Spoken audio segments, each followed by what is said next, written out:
Hello everybody, कैसे हैं आप लोग। आज का जो हमारा टॉपिक है बहुत ही इंपॉर्टेंट टॉपिक। क्योंकि ये जेनेटिक डिसऑर्डर है और जहाँ तक पता है कि स्टूडेंट इससे बहुत भागते हैं। जेनेटिक डिसऑर्डर उन्हें समझ में नहीं आता है। बहुत से लोग डिफ्रेंशिएट नहीं कर पाते हैं कि जेनेटिक डिसऑर्डर को कैसे याद रखा जाए, कैसे पढ़ा जाए। उसको देखते हुए ये वीडियो मैंने बनाया है। स्पेशली उन स्टूडेंट के लिए बहुत ही बेनिफिट है जो अभी तक समझ ही नहीं पाए हैं जेनेटिक डिसऑर्डर का एग्जाम्पल या फिर उससे रिलेटेड कोई भी दीजिए। तो आज का जो हमारा बेसिकली टॉपिक है, आप सबको पता हो गया होगा, जेनेटिक डिसऑर्डर।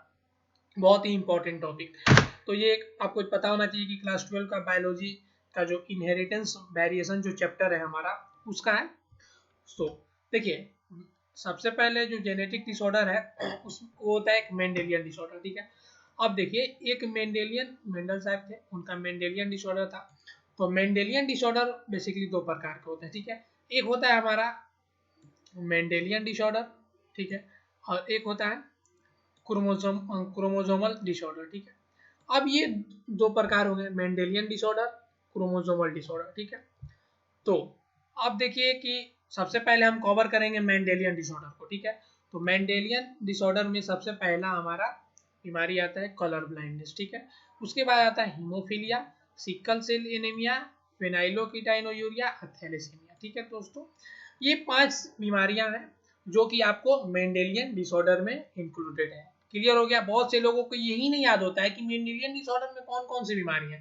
तो इसलिए मैं आपको क्लियरिफाई कर दूं कि ये दो टेबल है, आपको दोनों टेबल से समझ जाना चाहिए कि क्रोमोजोमल डिसऑर्डर कौन है और मेंडेलियन डिसऑर्डर कौन है। ठीक है, तो आप मतलब जल्द जितना जल्द याद कर सकते हैं याद कर लीजिए। तो सबसे पहले हम मेंडेलियन डिसऑर्डर को कवर करेंगे, उसके बाद क्रोमोजोमल डिसऑर्डर की बात करेंगे। ठीक है, क्रोमोजोमल में देखें तो मात्र 3 डिजीज आता है। एक है हमारा टर्नर सिंड्रोम और के लाइन फिल्टर सिंड्रोम और एक डाउन सिंड्रोम। ठीक है, लेकिन अभी वीडियो में हम स्टार्ट करेंगे मेंडेलियन डिसऑर्डर से।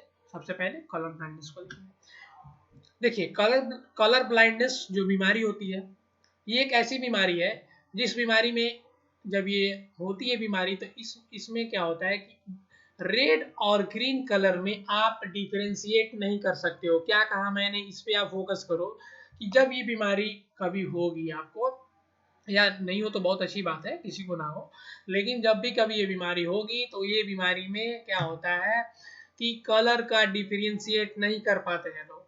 और वो भी कौन कौन से कलर, रेड कलर और ग्रीन कलर। ठीक है, तो देखिए, कलर को हम लोग बोलते हैं हिंदी में रंग।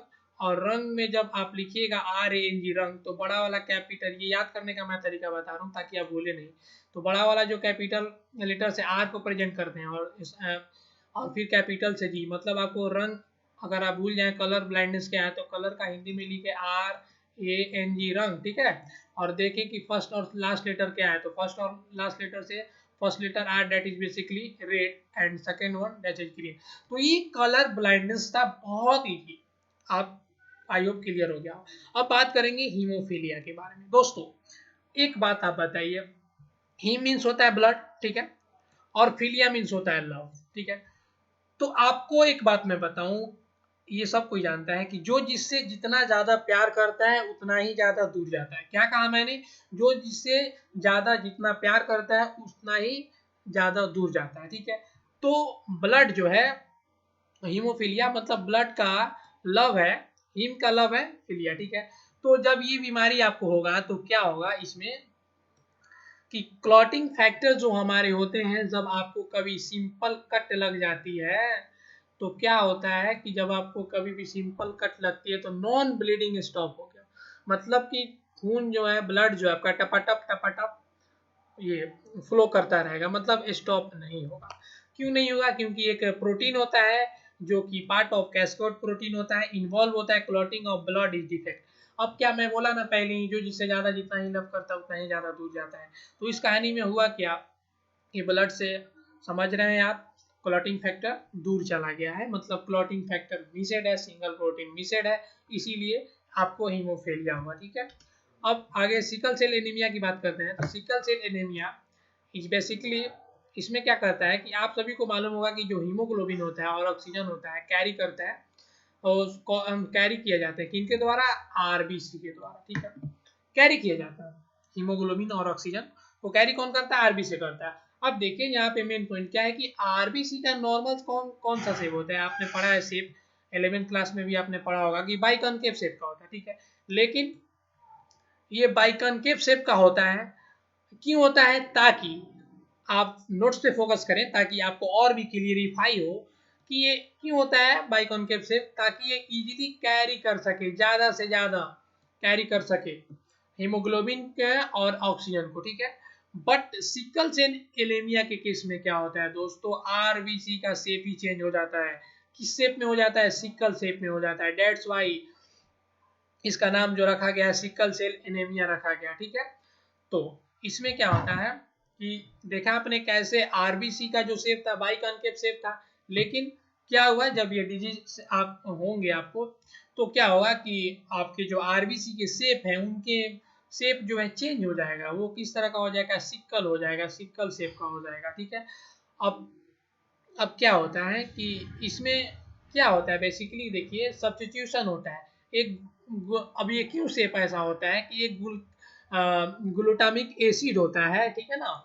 वो क्या होता है ग्लोबिन चेन ऑफ हीमोग्लोबिन में आपको ग्लूटामिक एसिड होता है जो कि उसका सब्स्टिट्यूट कर दिया जाता है। किसके द्वारा सब्स्टिट्यूट किया जाता है, वेलाइन के द्वारा 6 पोजीशन पे आपको ये चेंज कर दिया जाता है, ठीक है।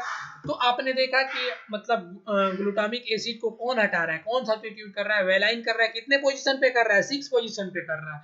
तो ये एनसीईआरटी का लाइन है और आपके दिमाग में ये फिट होना चाहिए।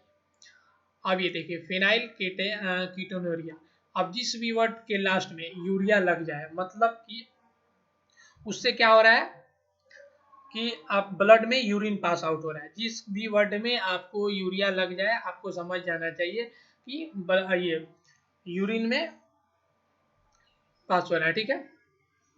तो क्या होता है, यूरिन से पास हो रहा है तो काम क्या होता है, फिनाइल एनाइन जो होता है नॉर्मली, देखिए एक फिनाइल एनाइन जो होता है ये क्या करता है, इसको नॉर्मली जाना रहता है ट्रायोसिन मतलब कन्वर्ट हो जाना रहता है, लेकिन वो फिनाइल एनिन एंजाइम का लैक हो जाने की वजह से ये क्या होता है फेनाइल पायरुविक एसिड में कन्वर्ट हो जाता है। देखिए यहाँ पे समझिए, फेनाइल एनिल को नॉर्मली कन्वर्ट हो जाना था टायरोसिन में, लेकिन due to enzyme lack, enzyme के लैक होने की वजह से क्या हुआ, फेनाइल अनिन जो था वो कन्वर्ट हो गया फेनाइल पायरुविक एसिड में। अब जब फेनाइल पायरुविक एसिड पास करेगा इनटू यूरिन, अब क्या था कि नहीं हुआ, जब टायरोसिन नहीं बना जिसके वजह से फिनाइल पायरुविक एसिड क्या हुआ यूरिन में पास होने लगा, तब हम इसे बोलेंगे फिनाइल कीटोन्यूरिया। क्लियर हो गया। फिनाइल कीटोन्यूरिया का जो सिंपल काम था, जो फिनाइल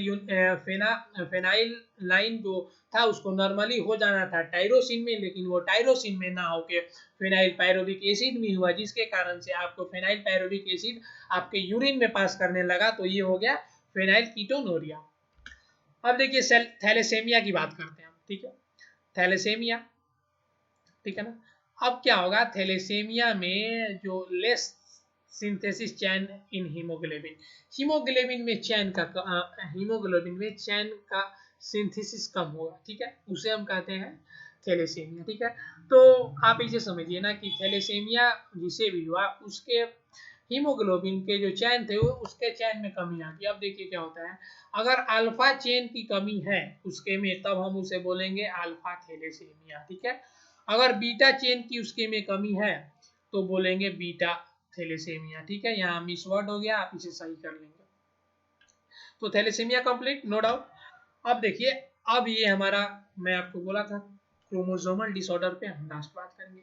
जिस भी वर्ड में डिसऑर्डर लग गया वो आपको ऑटोमेटिकली चला जाता है क्रोमोसोमल डिसऑर्डर में, ठीक है। तो क्या होता है टर्नर सिंड्रोम के बारे में सबसे पहले हम पढ़ेंगे, फिर उसके बाद के लाइन फिल्टर सिंड्रोम के बारे में पढ़ेंगे, फिर डाउन सिंड्रोम के बारे में पढ़ेंगे। तो टर्नर सिंड्रोम जो होता है बेसिकली इस, जब भी ये सिंड्रोम होगा तो क्या होगा कि मेल के फीचर देखने को आपको मिलेंगे, ठीक है। अब इसमें क्या होता है कि इसमें एक्स क्रोमोजोम का लॉस होने लगता है। जब एक्स क्रोमोजोम का लॉस होगा, ठीक है, तो क्या होगा आपको मेल का फीचर्स ज्यादा देखने को मिलेंगे। और के लाइन फिल्टर सिंड्रोम में क्या होता है फीमेल कैरेक्टर ज्यादा देखने को मिलते हैं, क्यों, क्योंकि इसमें presence of additional copy of x chromosome, इसमें एक्स क्रोमोजोम जितना ज्यादा उतना ज्यादा फीमेल कैरेक्टर, ठीक है। आप एक दूसरे से रिलेट करें इन दोनों चीज को, टर्नर सिंड्रोम को और के लाइन फिल्डर सिंड्रोम को, ताकि आपको आसानी से याद हो। अब डाउन सिंड्रोम की हम बात करते हैं, तो डाउन सिंड्रोम जो हमारा है, इसमें क्या होता है, gain of extra copy of chromosome that is 21st, मतलब कि जो आपका है कि जैसे कि ये ए है, ठीक है, ये ए क्रोमोसोम है, आप मान लो, तो इसमें क्या होगा, ट्राई कॉपी होगा, मतलब एक और एक्स्ट्रा ए लग जाएगा, ठीक है, तो ट्राई कॉपी हो जाएगा, मतलब क्रोमोसोम का ट्राइजोमी हो जाता है, दैट्स वाई। तो ये हो जाता है आपको डाउन सिंड्रोम। तो ये था कुछ, मतलब कि जेनेटिक डिसऑर्डर को कैसे याद रखें, कैसे कम समय में आप समझ सकते हैं। बेसिकली आई होप कि आपको ये बहुत अच्छे तरीके से समझ में आ गया होगा, एंड आई होप कि आपका कॉन्सेप्ट क्लियर हो गया होगा। हमने पूरे अच्छे तरीके से कवर अप कर लिया। सो थैंक यू, मिलते हैं कुछ अगले वीडियो में।